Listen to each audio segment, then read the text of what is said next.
Welcome, everyone. Thank you for taking some time out of your day to join us for the JWST Cycle 5 webinar for budget proposers. My name's Casey McCorkle, and I'll be sharing with everyone today some practical tips for building strong budgets and how to avoid those common pitfalls that can impact your proposal. Before we get started, I want to let everyone know that we are recording the webinar, and the slides and the recording will be available after the meeting. I'd also like to take an opportunity just to introduce a few folks from Space Telescope who are supporting the webinar. We're joined by Paul Lasessa, Head of Grants Administration, Bob Gicking, Deputy Head of Grants Administration, Randy Hilfiger, our Finance Manager, Tom Brown, JWST Mission Head, Neil Reed, Multi-Mission Project Scientist, Mercedes Lopez Morales, Associate Director for Science, and Ruthie Griffith, a Grants Administrator on the Grants Administration team. Ruthie's going to be helping me moderate the meeting, so please hold all questions until the end, but feel free to drop them into the chat. She's going to be monitoring and keeping track for the Q&A portion at the end. So with that, let's go ahead and dive in. So in the webinar today, we're going to cover funding for Cycle 5. We're going to discuss some common pitfalls, what makes up a compliant budget and narrative, review some changes from Cycle 4 to Cycle 5, and share a little bit more about what happens after you submit your budget. And then, as I said, we've also reserved some time at the end for a Q&A. So the budget deadline for Cycle 5 is Thursday, April 30th, 2026 at 5 p.m. Eastern. Keep in mind this is a hard deadline and very limited accommodation can be made for late proposals. If you happen to encounter an issue meeting the deadline, please contact us as soon as possible. I provided our email and our phone number on this slide here. And then for PIs who have joined us today, we encourage you to reach out to your sponsor programs offices as soon as you can, just to confirm your internal institutional deadlines to ensure that everything's submitted on time. So we've put together a snapshot of Cycle 5 here. NASA has provided $60 million. There are about 8,009 hours allocated for this cycle and 259 total programs. Similar to Cycle 4, program allocations were determined by a formula. And it's important to mention that no additional funding is available for Cycle 5. So we are not in a position to accept any requests for appeals or reconsiderations of the program funding allocations. So let's shift our focus to budgets and narratives. This slide highlights the areas where folks tend to get tripped up on often. Things like including unallowable costs in the budget, not following instructions in our required budget narrative template, insufficient justification for requested costs, and inconsistencies in the STGMS budget form and the budget narrative. So how do we avoid those pitfalls? And that starts with learning a little bit more about unallowable costs. So we have a table here, and the purpose of this table is to help you identify some of the common allowable and unallowable costs. Allowable costs are going to be things like salary, travel, a laptop, some publications, and we also included ground-based observations, lab fees and lab work, and citizen science, which are allowable if included in the Phase 1 science proposal and are generally less than 10% of the budget. Now, on the unallowable side, keep in mind this is not an exhaustive list, but it does represent a lot of the costs that often need to be removed from budgets. And these are things like support for ineligible investigators, observation planning, preparation for future proposals, and visa costs, to name a few. And allowability isn't the only criteria to determine whether a cost can be charged to a federal award. STSCI Grants Administration has an obligation to ensure that requested costs in the budget are within scope and reasonable. And this means that all costs requested in the budget must be for work that's outlined in the Phase 1 science proposal. And we also ask are the costs within the general range of that's expected for the work. So we've tackled unallowable costs, and let's talk about the three remaining pitfalls. In order to better prepare for these common pitfalls, we need to learn a little bit more about what makes a complete and a compliant budget. And really, that starts with understanding what makes up the budget proposal. So the budget proposal is comprised of two parts. We have the STGMS budget form, and this is completed in our Space Telescope Grants Management System. We also refer to it as STGMS, and you can find the budget form using the budget search menu option in STGMS. And this is where you're entering your line-by-line costs that you're requesting in your budget. If your institution has negotiated rates, they'll enter them in the applicable columns, and STGMS automatically calculates those loaded costs for you. And then the second component is the actual budget narrative. And this is a required template. It must be completed. And when it's completed, you upload it to STGMS in the budget form as a PDF attachment. And we link the template all over our website and throughout our resources. We link them at the end of our slides here, but really the easiest place to find it is in our STSCI Budget Proposer Guide. And this is a resource that was developed to help support PIs and institutional personnel throughout the entire budget submission process. And we really recommend taking a look at it before you get started with your budget. So the STGMS budget form is relatively straightforward, but we often get a lot of questions about the budget narrative. And for that reason, we'll take some time here and we'll dig into the budget narrative a little bit deeper. So in order to receive federal funding, detailed budget narratives are required. And a strong, clear, and concise budget narrative is your key.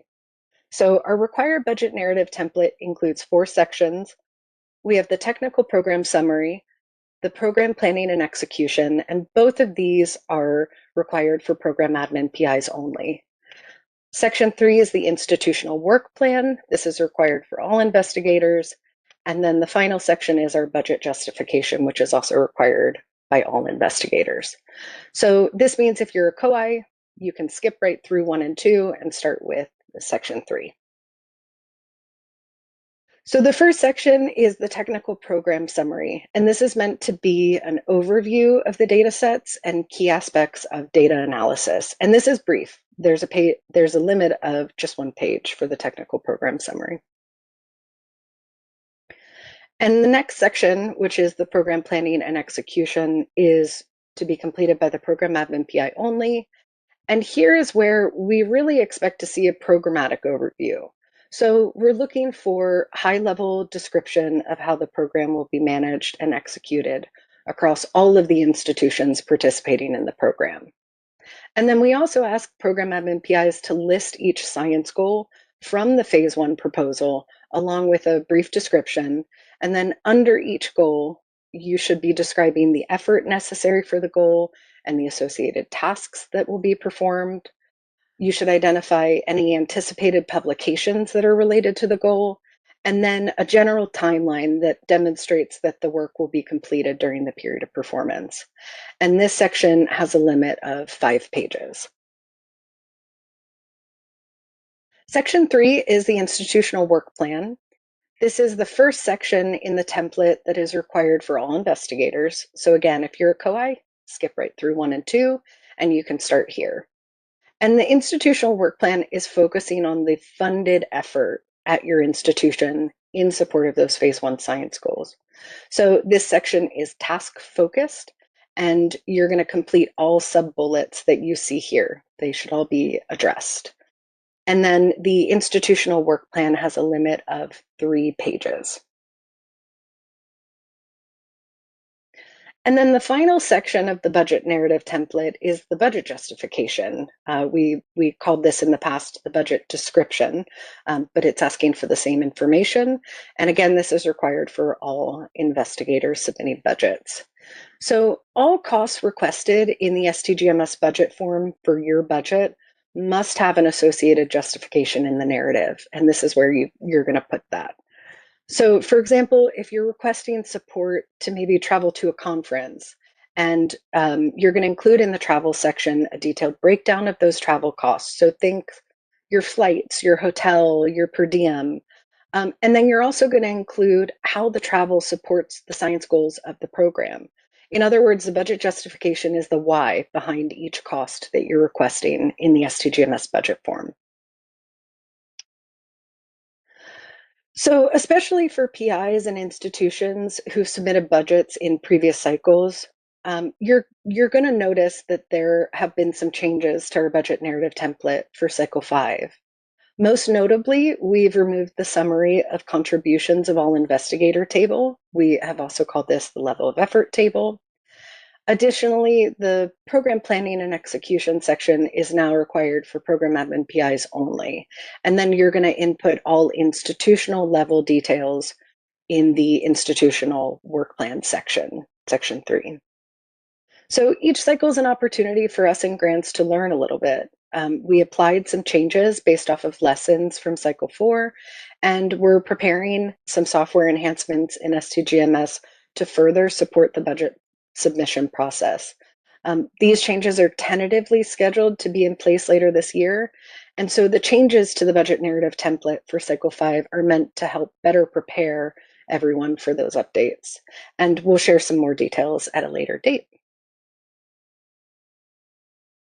So we spent some time learning about how to put together a strong and compliant budget. So what's next? Once your budget's submitted in STGMS, the budgets are reviewed first by the grants administration team, and then by the financial review committee, or the FRC. So grants is focusing on compliance, things like verifying that the total of all budgets doesn't exceed the program maximum allocated amount, and that the correct version of the budget narrative template was used, and that it was completed correctly, and that all sections adhered to the stated page limits. And then the FRC is reviewing to ensure that the requested costs are within scope of the Phase 1 science proposal. And budgets with support for unallowable costs, for out of scope work, or insufficient justifications will require revision prior to final approval. And then once the budgets have been reviewed and approved, we send PI notification letters to the program admin PI and their institutional contacts. And this letter communicates that either the budgets are approved or that maybe some revisions are required. And then contingent upon an approved budget and the availability of funds from NASA, AR programs will be awarded shortly after final budget approval, and then GEO programs will be awarded after receipt of successful first observations.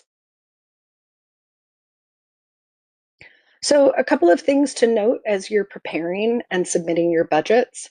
And first, connect with your sponsor programs office. They may have internal deadlines for your budget submission that you need to meet. It's also important for PIs to maintain current MyST profiles. If you anticipate moving institutions at any point during the budget submission process, just reach out to us. We can discuss those options with you. We also ask that you take a moment to verify if you have access to STGMS to avoid those 11th hour panicked phone calls. If you run into any issues accessing or navigating the system, we are here to help troubleshoot. We have a great team of grants administrators who are ready to step in and help support PIs and institutional personnel throughout the entire budget submission process. And if you're a new institution, who has not proposed before, or maybe you haven't proposed in a long time, contact us. We need to complete a few account setup pieces, and we want to ensure that you have everything you need to submit your budgets in the system. And then lastly, I just want to highlight all of the great resources that we have. We encourage you to take a look at them. They are incredibly useful, although I will say nothing replaces connecting with our team to ask specific questions, or maybe you have a unique circumstance. Feel free to give us a call. You can call us on our main grant line. That's the number that's here in the slide, or send an email to us at gms_mail@stsci.edu. We're here to help throughout the process, and we really look forward to partnering with you all during the cycle 5 budget submission process. So I know that was a lot of information. Thanks for hanging in there as I shared. This actually brings us to the Q&A portion of the webinar. So I'm going to go ahead and stop sharing, and I'm going to have Ruthie walk us through any questions that came into the chat. And then if we have time after that, folks can raise their hands so you can unmute and ask any questions you have. And then if we don't have time to get to your questions or you prefer to follow up privately, feel free to send us an email or give us a call. All right, we have a couple questions coming in the chat. First, it's scrolling faster than I can read, sorry. Does effort towards science goals that will be completed by personnel not funded by the budget, for example, non-US COIs, need to be described in the work plan? So the institutional work plan focuses on the funded effort, but we do expect the program admin PI to include those programmatic details, those overview high-level details in the program planning and execution section. Great. Next, we have, can the proposed budget pay for the publication charge, which is led by a non-US investigator with the USPI as a co-author? This is a good question. So non-US led publications are not eligible to be paid for with our grant funds. So it must be a lead author.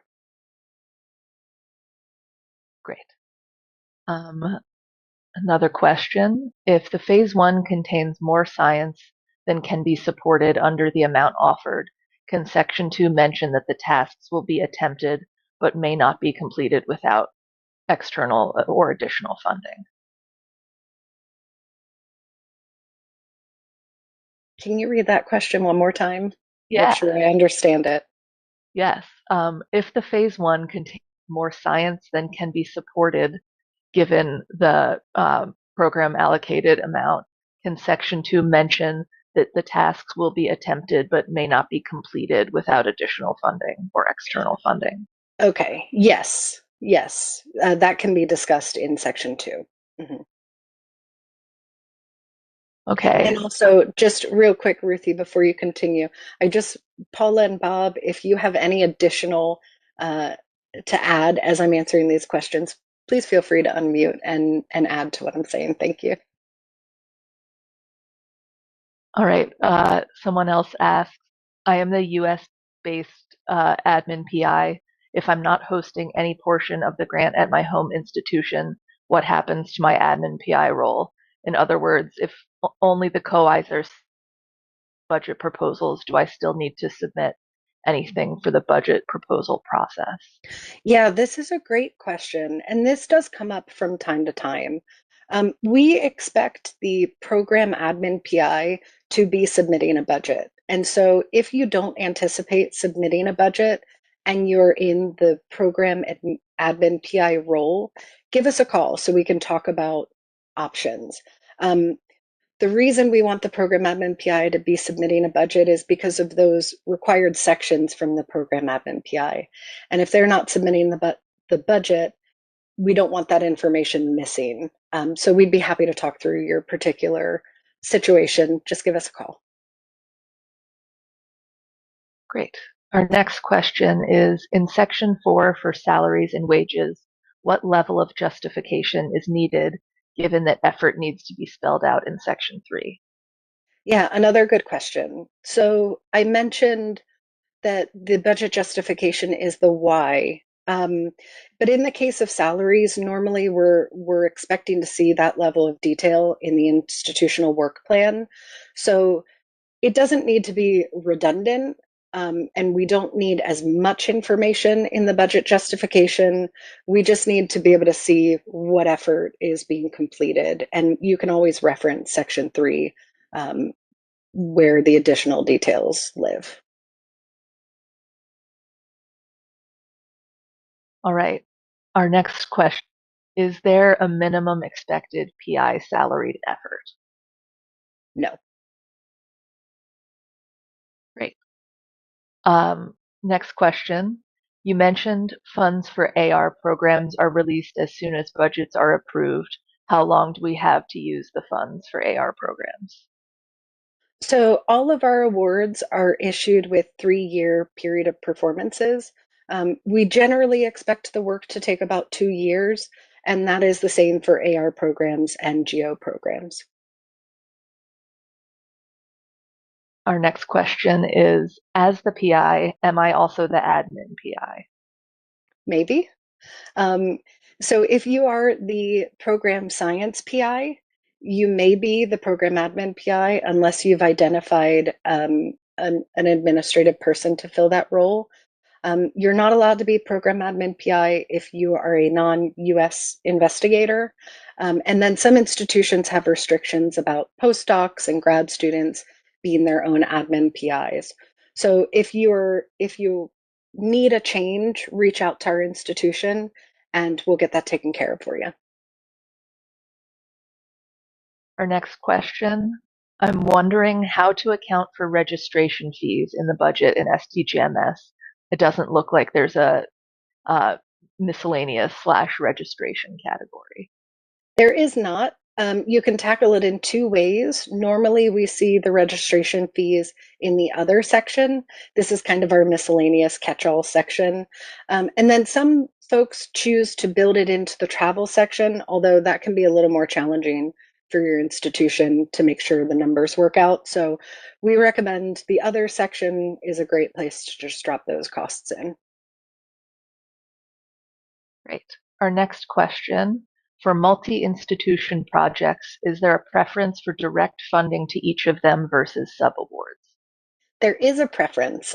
We actually don't allow subawarding. So if you are at an institution and are having multiple investigators, you want multiple investigators to be funded by the program. Each individual institution is going to submit their budget to us, and then they get their own award from us. Great. Our next question, can you talk a bit more about the period of performance? Funding will arrive only after the data are taken, but we do not know that. How do we decide the start date, and will that affect the period of performance? Yeah, so I touched on this a little bit with the earlier question, and that's the reason why we wait for observations for GEO programs. Once successful observations come in, we go ahead and issue the award generally within 30 days. And so that means that the period of performance isn't starting until you have usable data in hand. Great. Our next question is about visas. Can the language regarding visas be explicitly clarified somewhere in STSCI's documentation? This often creates confusion around the distinction between for conference or collaboration travel versus visas for U.S. employment or immigration. Ah, that's a great point. We will take that feedback and see if we can clarify that in our resources. So thanks for that feedback. And to confirm, visas for conference travel can be charged to the grant, and employment or immigration visa fees cannot be charged to the grant. Thanks, Ruthie. Um, would there be a JWST changes to budget submission and review process PDF shared online like there was for Cycle 4? So we will share the recording and slides for this meeting on our website, and we have some additional resources on our website that will be helpful for the budget submission and review process, specifically the budget proposer guide that I mentioned a little bit earlier. And that's all linked on the second to last slide in today's presentation, and we'll post that within the next few days. Great. Our next question I see regarding changing institutions on the budget deadline of April 30th. Should they contact GMS for instructions or fill out the budget with their current affiliation? I think I can take that one. Reach out to GMS_mail at STSCI, and we'll give you some more specific guidance on that one. Yes, that does happen. So we have handled that before, and we'll be able to we'll be able to tackle your unique situation. Exactly. Our next question, for a small program where all the funding will go to a single institution, what's the difference between Section 2 and Section 3 of the budget narrative? Yeah, this is a good question. So think of Section 2 as your overview. How are you tackling the program? Who are the personnel who will be involved? And then we're really getting into the funded effort in Section 3. So think about focusing on the funded pieces, the tasks that will be completed at your institution. There will definitely be some overlap and possibly some redundancy between those two sections. But the biggest piece of advice I can give is Section 3 is funded work. It's the funded work at your institution. All right. Our next question, where can we find detailed policies regarding budget expenditures? For example, is there a maximum amount we can request for travel, page charges, etc.? So we have had some guidance or some limits in past cycles. We don't have any limits in cycle 5 for travel and publications, but I'd encourage you to look at the budget proposer guide. Take a look at our general grant provisions. It's required that all of our recipients comply with the grant provisions, and then our grants website, which again it's linked at the end of the slides. Great. Our next question is a follow-up to the earlier question about the grant's start date. If we don't know when the funds will arrive, how do we choose the start date of the grant? Is the start date automatically moved to when the funding arrives? So I'm gonna make an assumption here, and feel free to reach back out if we're not addressing the question. But maybe you're talking about the budget period or the dates to use in the budget. And if that's the case, it's just an estimate. Um, Use your best guess. You can use the beginning of the cycle. If you anticipate starting to work in the fall, you could use that date, but that doesn't drive when your start date for your award begins. That's all based on when you receive your observations and when your grant administrator gets your award out. So if you're talking about the date in the budget, it's just your best guess. It's your best estimate. Great. Our next question. If the work turns out to be more complex and extends somewhat beyond cycle 5, can we request a no-cost extension if funds are left to finish the remainder of the promised project work properly? So we allow a one-time no-cost extension request. You have to have funds to support that no-cost extension, so we can't approve additional funds. But that can give you more time if the work is a little bit more complex. It's subject to approval from grants administration, and you would just submit a no-cost extension request in our system to do so. So that is a possibility. Great. We have 3 more questions left in the chat, so let's keep going. Once budgets are submitted, is there a date or timeline by which we should expect budgets to be approved? My best advice for this is to check our grants administration website. We try to keep our main page updated with announcements, with details for next steps, when you can expect next steps. Paula, I saw your hand up. Feel free to jump in. Right. Right now, we're on schedule to inform PIs mid to late July. Great. Our next question.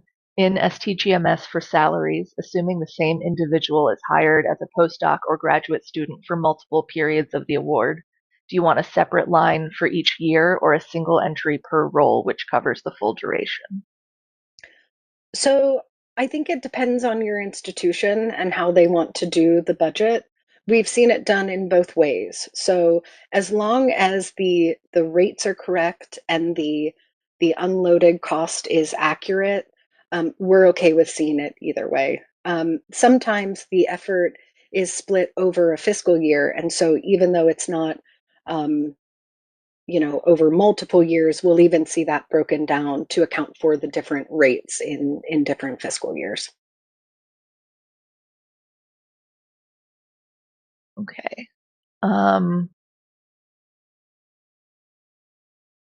What is the protocol for asking for funding to be spent at a future institution? This person is a named fellow, but will change institutions for a faculty position in summer of 2027 and would like to bring funding there. Well, first of all, congratulations on being a named fellow. That's great.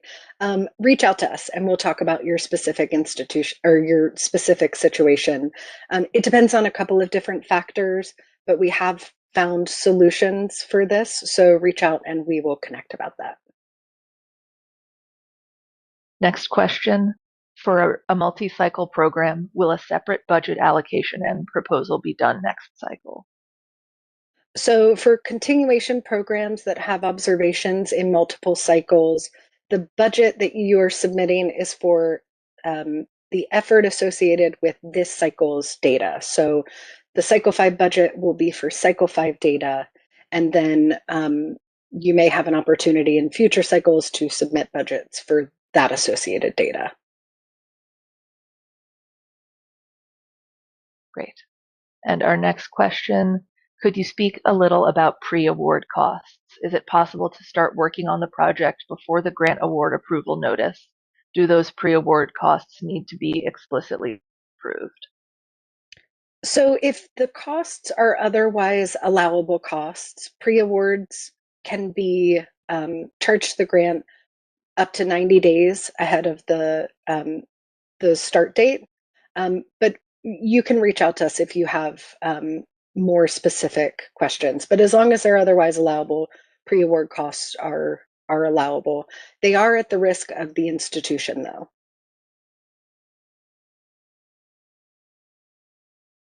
And that was our last question in the chat. We got to the bottom. Yeah.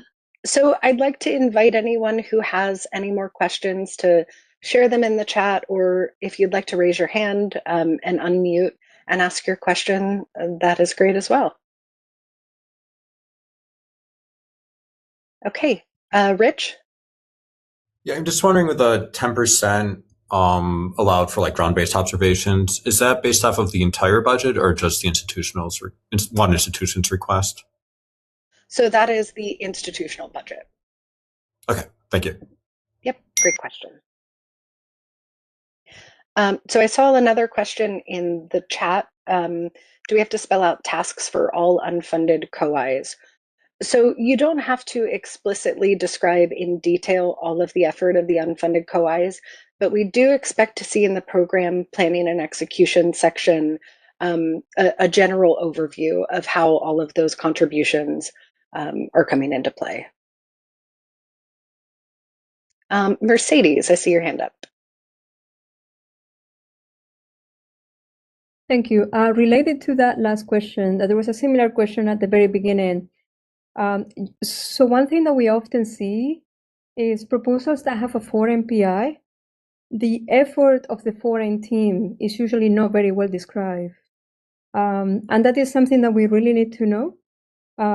So just, as an add-on to this last question, especially if the PI is foreign, please make an effort to explain in the budget narrative what the contributions of the foreign COIs are. Great, thank you. We have a couple more questions that have come in the chat. Great. For a large program, is it possible to ask for a third year directly, or is it expected that the work will be completed in the 2 years as well in this case? So in general, we expect the effort to take up to 24 months or 2 years. If there is a lot of effort that needs to be completed for the project, it is a 3-year period of performance, but we would expect that to see that justified in the budget. Another question from the chat. What happens in the event of pre-award costs being approved for, let's say, 3 months in advance from data observation, but then observations are rescheduled due to telescope issues? Well, that's a good question. Reach out to us, and we would likely be looking at a retroactive prior approval, some sort of prior approval, but we would need to look at the situation specifically. Our next question from the chat. For one grant, the STGMS email and letter was sent to a COI who is not the US admin PI. How can we correct this? We can definitely take care of that for you.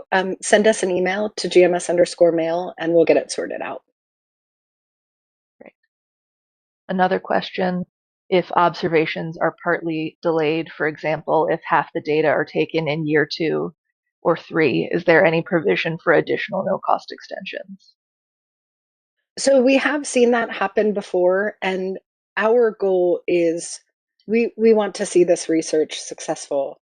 So if that is the case, I do feel like a broken record, but reach out to us. We have a shared interest here, so it would certainly should be included in your justification in the no cost extension request, and would be considered in the approval process. Clarifying question. Grants are awarded with a 3-year period of performance and a no-cost extension is allowed.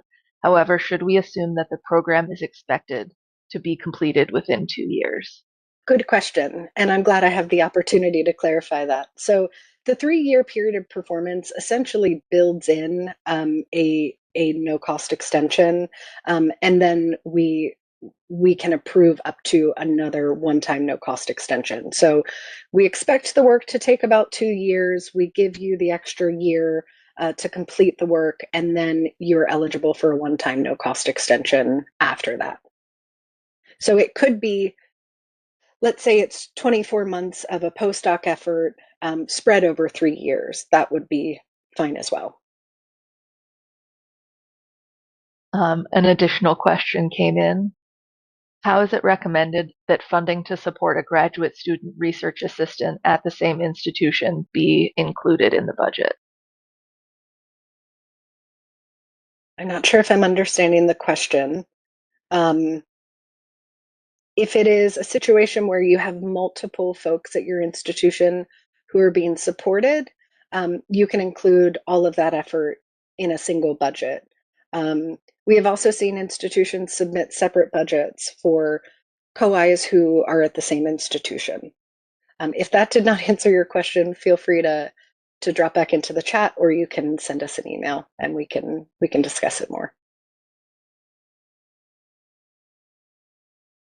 This person says that, apologies, they haven't looked at STGMS yet, so this may be obvious. How do we budget for generic travel, for an example, an international conference without a specific location? Yeah, so this is not uncommon. You can put as many details as you have in the line item in STGMS, and then just describe that it's a TBD conference, and you plan to travel in, at a certain point in time. Just do your best to include all of the information that you can, and try your best to justify why that travel, how that travel is related to your science goals, how it supports your science goals. Paula. That is one of the areas where we see a lot of trip ups. If you are any travel that you're budgeting for in the justification, we need to know, are you presenting results? Are you collaborating? What are you doing? Why are you traveling? And it doesn't have to be, this is the budget narrative, so it doesn't have to be, an encyclopedia. Just include the relevant information, so we have it. Another one just came in. If you're working on another grant for the first year, can you budget no funds in year 1 and do the rest of the cycle 5 work in years 2 and 3? Bob, can you tackle this one? Thank you. Yeah, I'll be the bad guy on this one. So the expectation is that you guys will start your research upon award. We're not looking to bank these limited federal research dollars for the future. So if there's a very good reason for the delay, maybe you're a fully supported fellow in that first year and you can't draw salary, but you're going to plan for salary support in year 2 and maybe effort in year 3. Best thing to do is call us. Casey said that a lot. I say, help is as close as your phone. Reach out, tell us your situation, and we'll try to find a path to a yes for you guys. Thanks, Bob. Next question from the chat. If there is a problem with the submitted budget, will there be an opportunity to discuss and revise? So if we are talking pre-budget deadline, our office tries to start reviewing those budgets as they are coming in. And it's sometimes possible that we identify an issue and give you the opportunity to revise. If we're talking post-budget deadline and we've identified unallowable costs in the budget, out of scope items, or more justifications required, then you would be expected to submit a revised budget in STGMS. Bob, did you have an additional? Yeah, I just got to PS that.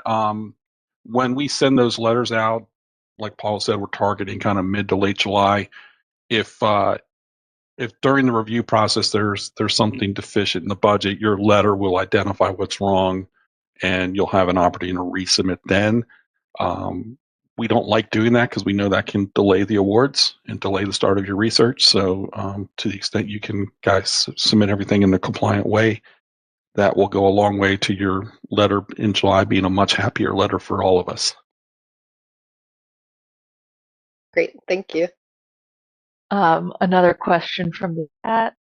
An STGMS question. As an admin PI with funds distributed to other institutions, will I be able to see the requests from other COIs, or are we expected to do all reconciliation entirely offline? Good question. So we have a function in STGMS called the PI Program Management page, and this is where you will see the status of your COI budgets and the dollar amounts of your COI budgets. It's also where you can set a threshold for those budgets, like a not to exceed threshold, but there is no link to the actual budget. So that's not something that you can view in STGMS. Great. Our next question. Can unnamed postdoctoral researchers or graduate student research assistants we anticipate hiring during the course of the program be included in the budget? Yes, if you don't know who will do the work, but you know there is a need for someone to do that work, you can put them in as a TBD position. That is acceptable, as long as they are an eligible person. Oh, okay. A couple more questions just came in. If a postdoc moves to a foreign institution in the middle of a project, can we still cover publication costs related to that project if the postdoc is the first author? That is a hard question to answer in general. It really depends on the specifics. So I'd encourage you, if that is the case, reach out. We'll also need to connect about any transfer possibilities with the grant, and we can discuss whether or not the publication costs are allowable. Bob, go ahead and jump in. Yeah, just to clarify, if the postdoc's the lead author, they have to be eligible. And so if they've moved to a foreign institution and they're no longer employed by a U.S. institution, they have lost their eligibility at that time. So if the paper was being submitted while they were at the U.S. institution, we're good to go. If the paper is submitted after they've transferred and affiliated with a non-U.S. institution, then they became ineligible at that point. Thanks for clarifying. Next question. For cycle 4, we were expected to list only team members with either funded or unfunded effort above 5%. Is that still the case? So in cycle 4, we still had our level of effort table in the budget narrative. which is where that 5% or more funded or unfunded stipulation was. While we no longer have a level of effort table, we do expect to see in the program planning and execution information about who is doing what work at all of the programs, at all of the institutions at the program. Our next question, will you be only allowed to transfer funds when moving to a new institution while serving only as the science PI? Can a supervisor admin PI can a supervisor be the admin PI for the grant and a postdoc graduate student who served as the science PI move the funds with them upon graduation, change of contract? So transfers can be a little tricky, but we, as Bob says, like to try our best to find a path to yes. So submit a transfer request in S2GMS, and then we can connect with you to share some options. Okay. Next question. In the case of the TBD positions you just mentioned, is there a clear process to define those names later? Should we open a call for the position or somehow justify their election? Good question. So while we don't need you to share with us the information about the TBD position when a person's hired, we would expect to see this information in your interim performance report. So the next performance report that's due after the hire, you should include that information so we understand who is working on the project. Another question about hiring personnel. You mentioned that if they are TBD, then they have to be eligible. Does that effectively mean that new hires must already be eligible to work in the US unless we have another means to pay for visa fees? So eligibility requirements must be met prior to receiving funding. Paula's shaking her head no. Sorry, that policy actually changed. So, sorry, it changed last year, fairly recently. So I'm trying to make sure I answer this correctly. You can include a non-U.S. person in a budget if your institution is willing to do so. They won't be eligible to receive funding until they are affiliated with the U.S. institution and working at the U.S. institution. Great, thank you. And our next question is about transfers. In the event of transferring a grant from one institution to another, will there be an extra cost associated with the move itself?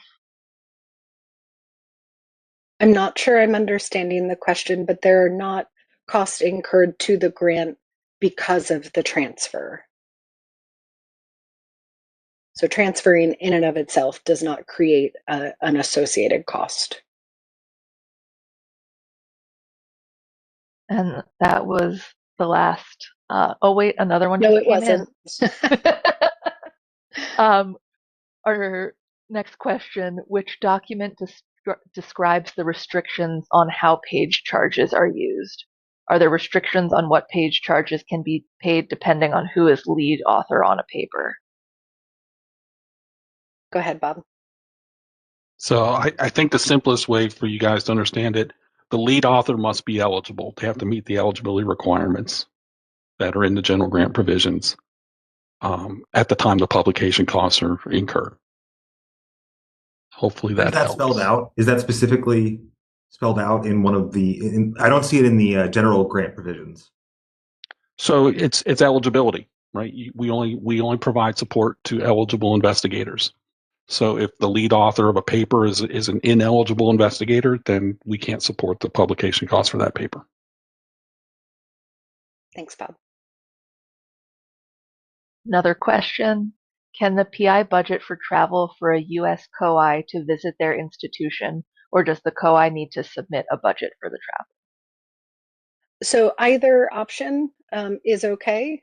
you can put in your budget support to pay for that COI to come visit you, as long as they are eligible, or they can submit their own budget requesting support for that travel. Well, I would encourage you, if you have any questions after we end the meeting, please give us a call. We are here to help. If we don't know the answer, we will certainly find the answer for you. I do see another question that popped in, so I want to address that before we wrap. So the question is, what about journals that allow shared first authorship? Do both lead authors need to be eligible? I am going to say yes, and I'm going to wait for Bob to nod his head. And he's not nodding his head, so I'm going to ask you to reach out to us and we can I'm going to discuss say it depends. specifically. Call us. Okay, there we go. Fair enough. All right. Wonderful. Well, thank you everyone for taking time out of your day for us to share a little bit more about what we do and how to submit a compliant budget. We appreciate seeing some familiar faces and names. Happy to meet some new folks. We are available. Give us a call. We'll post the slides on our website and look forward to working with you in Cycle 5.